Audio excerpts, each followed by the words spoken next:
Croix stood by the window, letting the soft light fall across his face as his thoughts drifted back to simpler days, when joy was untouched by pressure or anger. Those memories gave him a quiet composure, though faint scars lingered within. A bird perched nearby, adding a serene touch that contrasted with the hidden turmoil in his gaze. From a distance, Mia was transfixed by him. There was an unspoken beauty in Croix's smile, as if for a moment all suffering dissolved, leaving behind a pure glimmer of light.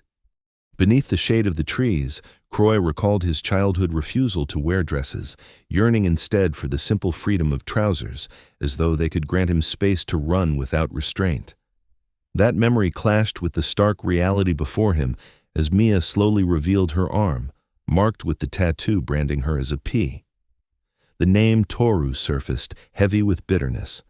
He was the one who had once tried to save Mia, only to be captured and branded as a G.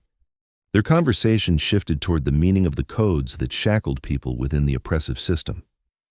Croix speculated that G might be tied to gambling, with those marked by it treated like racehorses, their fates wagered as mere entertainment in casino halls.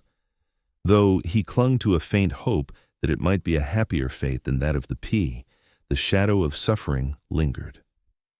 Croix pondered the other codes, W, enslaved to endless labor, and the unseen symbols dictating the destinies of countless lives. Mia remained silent for a moment, holding back her sorrow, before voicing a quiet wish.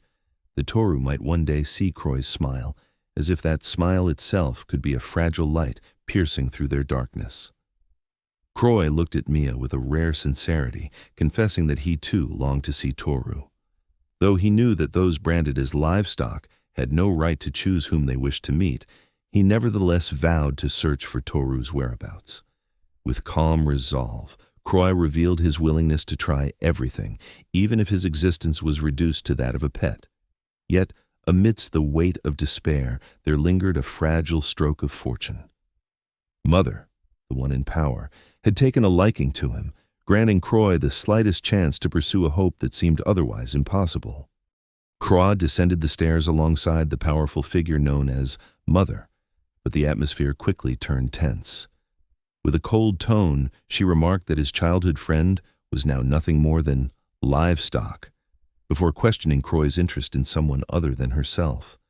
Her words struck like a blade, testing his loyalty and daring him to reveal the truth of his heart. Startled, Croix could only respond nervously, his body stiff under her piercing, suspicious gaze. Mother's question struck Croix with chilling cruelty, exposing the twisted depth of her control. With a piercing gaze, she demanded to know if he wished to mate with Toru, reducing human affection to nothing more than a biological function. Croix froze, his heart pounding, unable to find an answer that would not betray him. With a feigned tone of courtesy, Mother finally dropped her crude questioning and asked what Croix truly desired. Cautiously, Croix voiced his hope of learning whether Toru was doing well, even though he knew such a wish could be seen as audacious. Toru's name was spoken again, this time with a chilling weight. He was merely a G, a code that condemned him to an uncertain fate.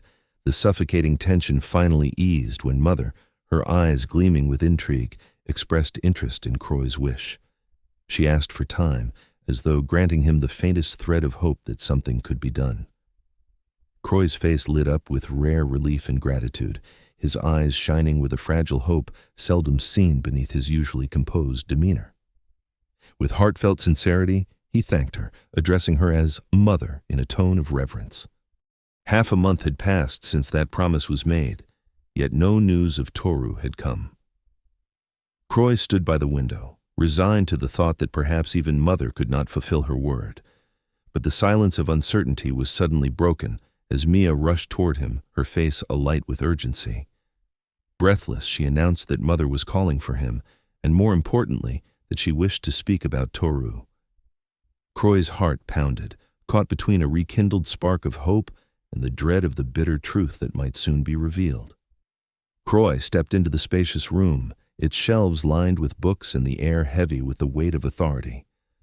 There, Mother sat poised behind her desk, her gaze fixed on the screen with the precision of someone accustomed to absolute control. As Croy approached, she directed him to examine a crucial document, her tone laced with a mix of praise and mockery as she remarked on his good taste in men. Croy's eyes widened as his breath caught, for at last the figure he longed for appeared before him on the screen.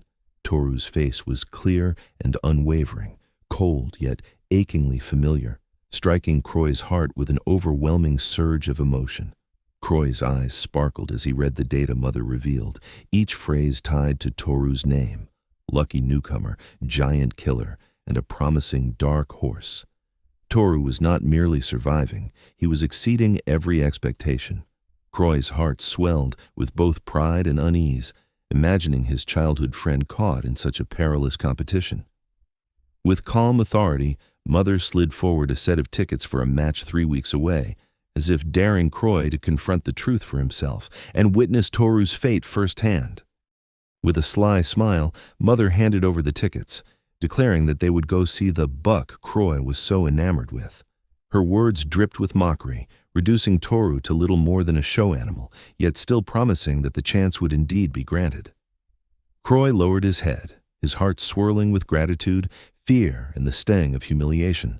Mother added playfully that she ought to take him out for walks now and then, as if indulging a favored pet, yet every gesture of kindness only revealed another chain tightening around him. A towering building rose against the mountains as Croy and Mother arrived at their destination. The structure loomed both grand and ominous, as if it held secrets and grim fates behind its dark windows. Croy gazed upward, his heart filled with a tangle of hope and fear, longing to see Toru, yet terrified of what awaited within. Croy entered the building alongside Mother, his heartbeat quickening as his eyes finally fell upon Toru's figure. Doubt and hope intertwined within him, whispering whether Toru still remembered him, or if time and suffering had erased the bond they once shared. Unlike Croy, neither Mia nor Toru had been born as livestock, yet he remained shackled to memories from his childhood, memories that felt ever more distant. As he walked, Croy glanced aside, another thought stirring. Did Mia, like Toru, also carry hidden feelings of her own? Inside the vast arena enclosed by steel fences, the crowd roared with a frenzy that echoed like a sinister chant. Their shouts were drenched in hatred and bloodlust, demanding death as if it were nothing more than cheap entertainment. "Kill him! Die!" resounded from every corner, weaving a suffocating atmosphere that weighed heavily upon all who bore witness. The roar of the crowd filled the air, leaving Croy stunned as he realized that the place they had entered was no ordinary casino. With a look of confusion, he turned to Mother, only to receive an unsettling answer. This was indeed a casino, but one sanctioned by the government to operate underground.